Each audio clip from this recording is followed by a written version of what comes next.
Hello, welcome to EVN Report. My name is Maria Titizian, and this month, once again, I am joined by Dr. Nerses Kopalyan. He is our security expert and the author of the EVN Security Briefing. We will be talking about this month's security briefing for May 2023, called Mining for Security. Welcome to the program, Nerses. Thank you for having me, Maria. Before we talk about this conceptualization of mining for security, I think it's important that we do sort of dive into the ongoing sort of structural reconfigurations to Armenia's security context. And you talked about three main ones. And again, just to put everything into context, I think we should go over them very quickly before we talk about this very interesting concept that you have proposed. First is the ongoing or deeper decoupling with Russia, a more active US presence in partially filling the Russian vacuum. And third is Azerbaijan's ongoing attempts, surgical attempts to disrupt the peace process by continuously targeting Eastern Armenia. And not only, perhaps we should also talk about how Aliyev, President Ilham Aliyev of Azerbaijan, has ramped up the rhetoric this month, particularly on May 28th, when he was in Lachin meeting with settlers there, when he said that basically the government of Artsakh should resign and he would provide them with amnesty. So let's start with this deeper decoupling Russia, and there's three components here. One is arms, India, and CSTO. So if you could expand on that for our viewers, I think it would be really helpful. Of course. So we've covered this quite a bit in the last couple of months. Since September of 2022, after the German invasion, Armenia realized that its security architecture had completely collapsed and that Russia was no longer a security guarantor or a reliable security ally. And so it began a methodical process of decoupling, not by choice, but rather it had no other options because Russia was not able to fulfill its obligations. And then, of course, this brought up a few certain problematic issues. Russia has attempted to continue maintaining the dependency structure that we've talked about, where Armenia will perpetually be reliant on Russia. However, it is not meeting its obligations to reinforce that dependency structure. So it tells Armenia, for example, you should only buy arms from me, but when Armenia goes to buy arms for Russia, they have no arms to sell us. Yet when we try to purchase arms from other countries, such as India, Russia attempts to obstruct the process. So this is a very, very sort of a difficult situation to be in because this partnership with Russia that we've had is now contributing to the deterioration of Armenia's security architecture. This is why the decoupling has taken place. So in that context, aside from Armenia's diplomatic pivot to the West in an attempt to basically stave off Azerbaijan to some extent, not sufficiently, of course, Armenia has also now diversified its access to the international arms industry, India being the more prominent one. But as we've seen in the last few days, when Armenia's National Security Secretary Armen Grigoryan spoke, we are diversifying and engaging in several conversations with the various countries in purchasing arms. So the decoupling, in essence, is not ideological in of itself. It's basically a byproduct of the raw power disparity that we have with Azerbaijan and the fact that Russia is not able to meet its obligations. Right, clearly. And a few days ago or yesterday, if I'm not mistaken, Foreign Minister Arab Mirzoyan also spoke about Armenia's membership in the Collective Security Treaty Organization, and he said, sometimes that also acts as a stumbling block to Armenia being able to procure arms from other countries because of the obvious concern that Armenia could sort of could funnel those arms to Russia technically. And so that has also become an obvious thing. And you spoke about more American presence and how, Secretary Blinken has also been very active in the negotiations process. Just before we move on to the mines, Aliyev's comments on May 28, in my memory at least, seem to be some of the more, for lack of a better word, severe comments that he's made when he's actually talking about the president resigning and the parliamentarians resigning, that he would grant them amnesty and the era of separatism is over. What do you think? Do you think there was a specific shift here that took place, or is this just an ongoing continuous process?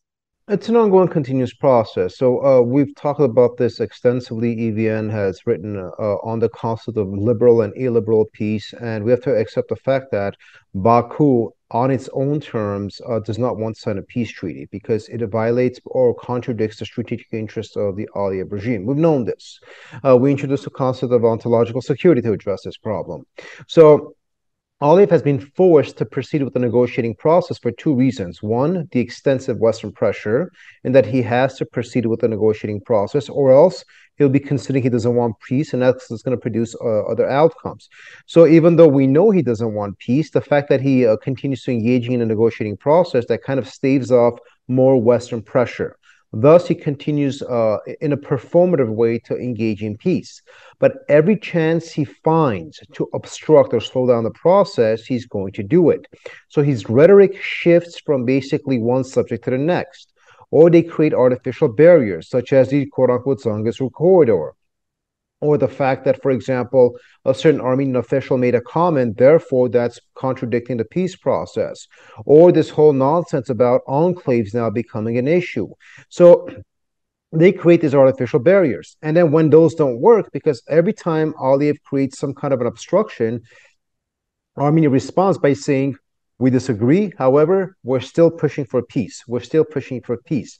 So by speaking in the language of peace, Armenia basically keeps calling Aliyev's bluff, where the international community goes to him and says, listen, you do all these sort of, absurd rhetorical comments and you engage in this sort of unacceptable behavior. Yet Armenia continues with the peace track. So they utilize these developments to sort of pigeonhole Baku into being unable to escape the peace process.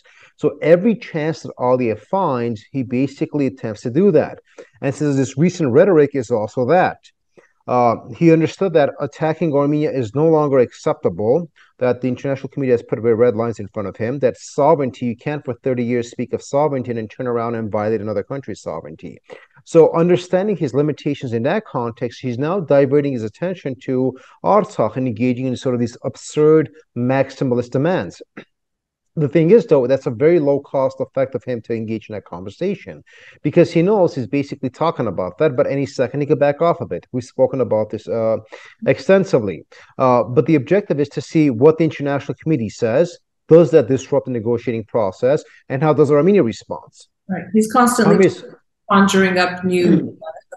Absolutely. He's trying to be destructive while Armenia is being constructive. And this is how basically the approach has been.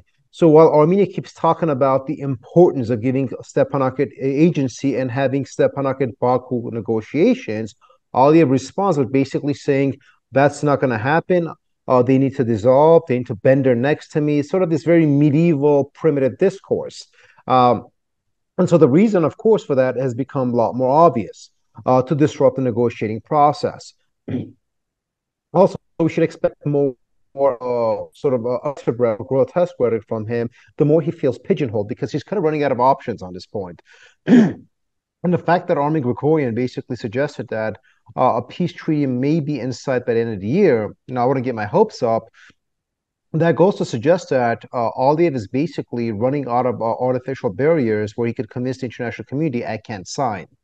And so in that context, we need to qualify his rhetoric, those developments within the broader context of the trajectory of how the talks are going.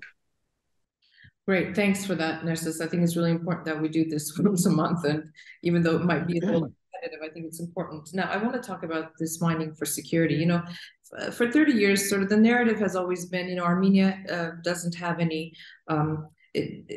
there's no strategic interests for the international community to be engaged with Armenia. We don't have oil, we don't have gas. Of course, these are all, why should the world care about the Armenian condition, cause, what have you. But what you're proposing is a new twist, is quite innovative in that sense, because Armenia's mines, of which we have quite a number of, copper, molybdenum, gold, have never been part of our security architecture. Nor has the potential securitization of the sector ever been considered, a vital element in terms of building alliances and strategic partnerships. So again, Armenia has, copper, molybdenum, iron, lead, zinc, gold. We also have a wide range of industrial metals as well. And so what you're proposing is for Armenia, the government of Armenia, to seek new partnerships And again, I think important to note that most of the mines in Armenia are owned by companies that are Russian. So this is a whole other conversation as well, or part of the conversation. Talk to me about this strategy. Of course, so the concept is very, very straightforward, and it's not only specific to countries that have mines. As I know, as we discussed in the security report, countries like the Gulf states have natural resources. And so what they've done is they diversified the ownership of these various oil mines or the refineries with various multinational corporations. And what that does is that if a sort of, if a UK company, for example, has vested interest in country X, if France has a vested interest in country X, the US, Canada, Italy, etc., so on and so forth, right? Those parent companies now are basically invested in the stability of that given country because their corporations have an economic interest in there. So the logic here is that you diversify the natural resource that you have, in our case being the mineral industry, to utilize that not only as a mechanism of diversifying your economy, but also diversifying your security. Now, this doesn't mean, of course, mining for security means these countries, the parent countries, are going to come and give weapons to Armenia to solve, X, Y, and Z problems. That's not how the logic works. But what it does is that it promotes both diplomacy and stability. So if Armenia has an issue, for example, and 3, 4 countries could really not care about Armenia, therefore they're not going to utilize their diplomatic resources to do anything for us. In this case, knowing that their corporations do have vested interest in Armenia, they are going to utilize that diplomatic capital, that influence, so on and so forth, to advance Armenia's interests. So an important component of this is that we both break the chain of isolationism that Armenia has suffered in the region for the longest time. 2, we utilize a resource that we already have that is being exploited in an unhealthy way to enhance our security. And 3, it also allows us to demonopolize the mineral industry. We have to understand that the mineral industry is not only a big part of Armenia's economy, but it's also of strategic interest to the country.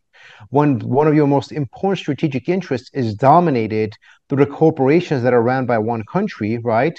That is a fundamental problem. So diversifying this also makes Armenia relevant to a large number of countries who otherwise would not have an interest in Armenia. We have to understand that if you don't provide a strategic incentive, those countries, based simply on ideational variables or sympathy, are not going to come and solve your problems. So what mining for security does is it diversifies our security capacities and allows us to engage in countries who, in essence, do want to invest in Armenia because we have something that's important for them.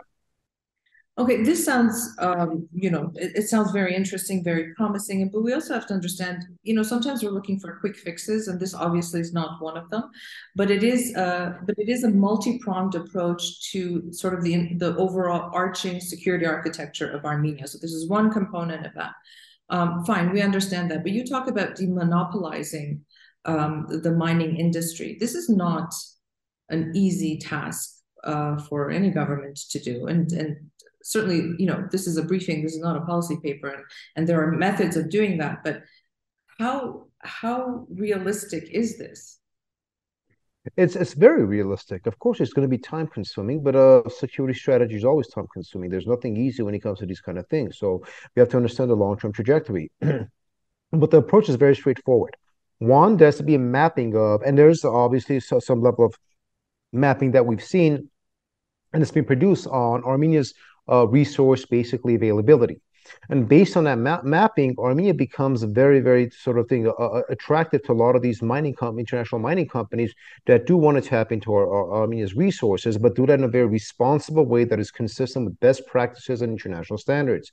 And so the terms that you contract as international corporations is commensurate with those expectations.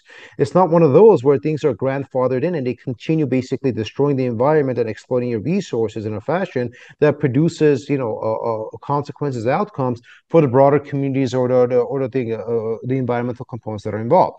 But the political process of this, of course, is going to be multi-tiered. First of all, in instances like this, is a question of legislation.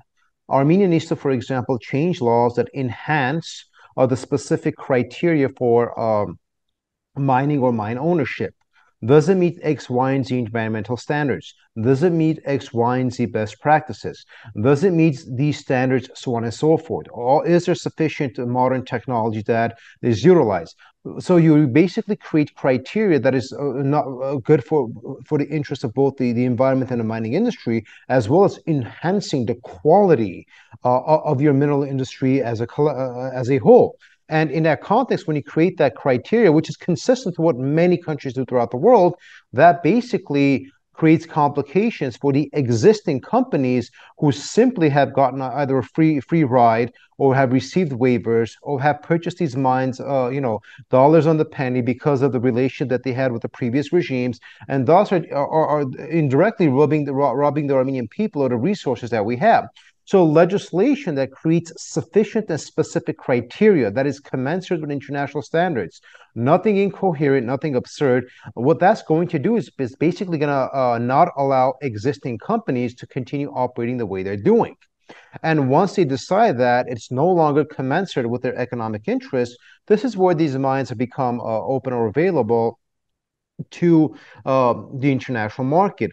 Also, there's also the process of basically having what are known as state-owned enterprises, where the government requests 51% ownership of mines because these are national resources. A lot of countries do this. This isn't something new. And so creating legislation, creating criteria, and basically asking everybody who owns these mines to play by the rules is one important step. The factor here is that many of these companies, right, that operate are not used to playing by the rules. And that's fine. They can leave. And this is where it opens up for international investments. But fundamentally, a demonopolization begins with the passage of legislation that is commensurate with the interests of the country. And we haven't had this for a very, very long time. And so that is one mechanism of demonopolizing. Now, of course, there's a lot of literature and best practices on this. There are, international consortiums and mining sort of, consortiums, researchers and scholars that excel on the proper research and the proper legislation of how to proceed on this. That's not what we're talking about right now because that's a whole different subject of conversation. But we're not reinventing the wheel. What we're doing is we're saying we have a natural resource that has not been utilized to the interest of the country. Therefore, we need to do that. How do you go about going it? You utilize standards that others have to enhance this resource for your security and your economy. At the end of the day, and this sounds wonderful and very optimistic, but I think the problem has always been not necessarily in the legislation, but in the oversight and in all of the side room, backroom dealings that have taken place. So again, it comes down to a matter of political will. Okay, so let's say the political will is in place, and if there are laws that need to come into line with international best practices, and this would, conveniently nudge these Russian companies out because it is no longer profitable for them. Or if we're talking about Armenia, state-owned enterprise, Armenia saying 51%, would this not make other investors skittish that the next government coming into power will then change these laws again? And it's about ownership and rights as well. So there are a lot of hidden pitfalls along this road, but are these things that can be overcome, do you think? Most definitely. I would argue that the outcome is going to be the reverse, that when corporations look at Armenia right now, they do understand that there are no set rules in the game. In the past, there were no rules in the game, that some had benefits, some had advantage, others didn't. And thus, it was corruption and backdoor dealings that basically deterred these companies from investing. But now that you create legislation, this is based on standards that everybody understands and practices, and you create an equal playing field, this is actually going to be more conducive to investments than what we've had for the longest time. So creating new laws that are commensurate and consistent with international practices is actually a positive thing. And Armenia isn't doing this as a political act. If, for example, those given Russian companies are able to meet these standards, then that's going to be the way it is. The argument isn't that we kick these companies out based on arbitrary standards, which is going to basically scare away other investors. That is not what we're talking about.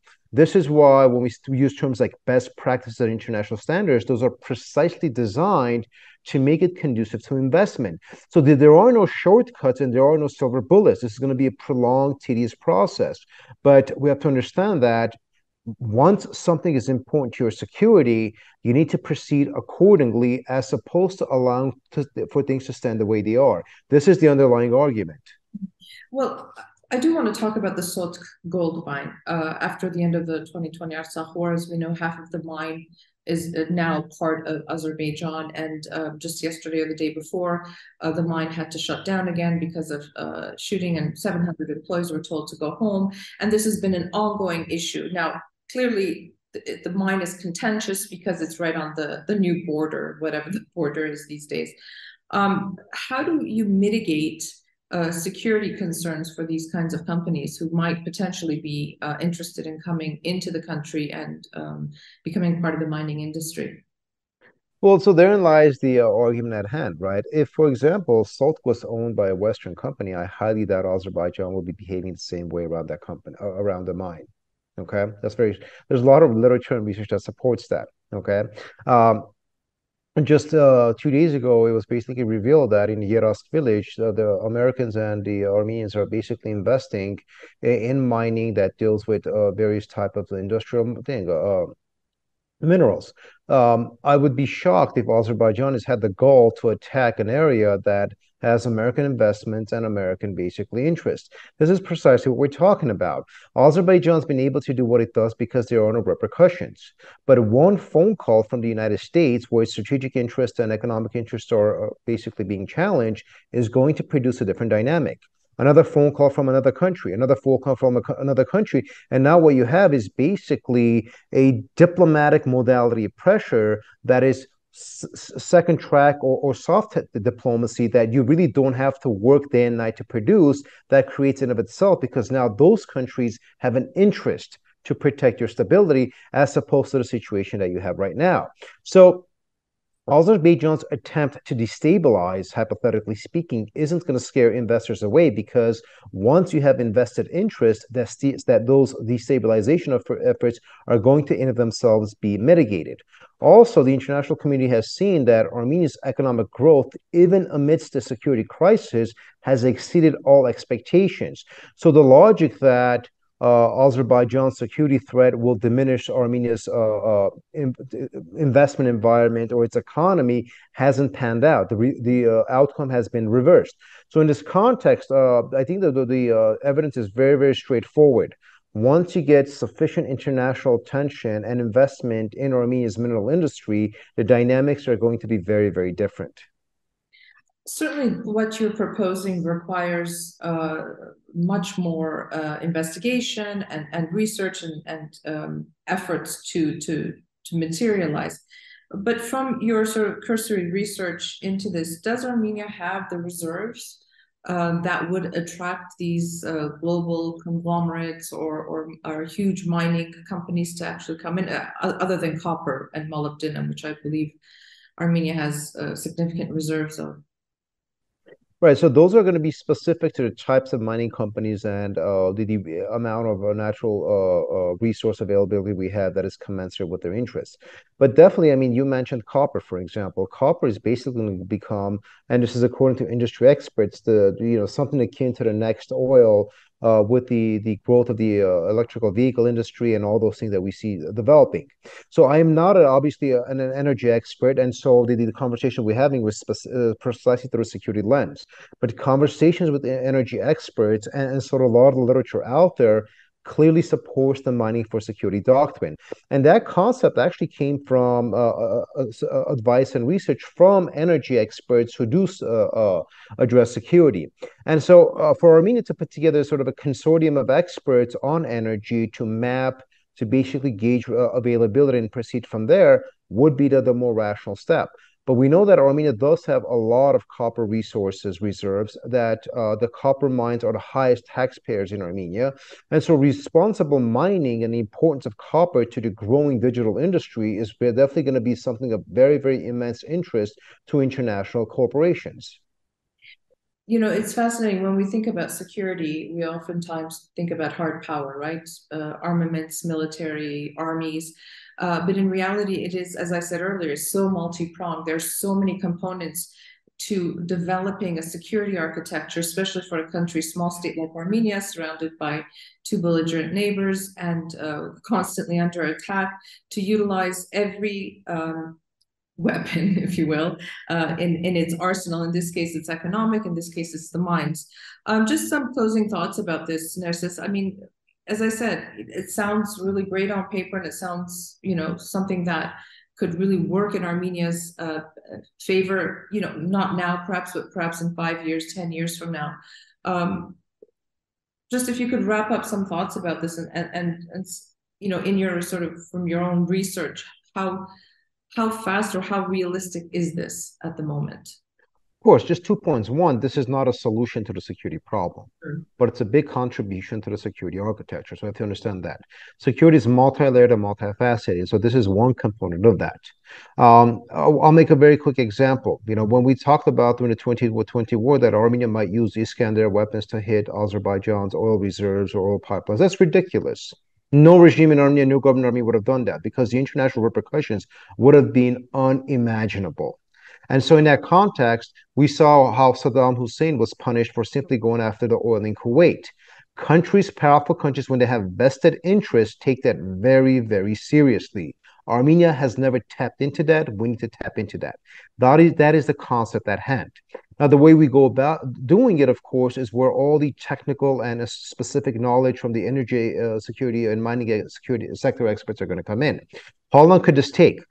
Some trajectories suggest up to 3 years. Certain mines could be developed by international investors. Some trajectories suggest 5 to 10 years. It depends on the type of mine. And of course, as we saw the example with Amulsar, it needs to be done in a very, very responsible way that respects the environment and the interests of the communities that you have in the area. So the time trajectory in of itself isn't the problem. The first issue is political will, which we're now seeing that Armenia does have because we are diversifying our security architecture. And second, which is very important, knowledge, know-how, the scientific expertise that is required to do this. And my understanding is that there are important individuals, Armenians, diasporan Armenians, who have a lot of experience in this industry, who are ready to help Armenia develop the intellectual and scientific knowledge necessary to make this happen. Yeah, so many gaps to fill, but just final parting thought, if you will. The extraction of copper has resulted in some of the most significant foreign direct investment in Armenia, in Armenia's mining sector and in Armenia in general. So this, I think, is certainly a path worth investigating and pursuing. Thank you so much again, Nerses. We look forward to reading your next month's security briefing, and we'll have this discussion again at the end of June. Always a pleasure.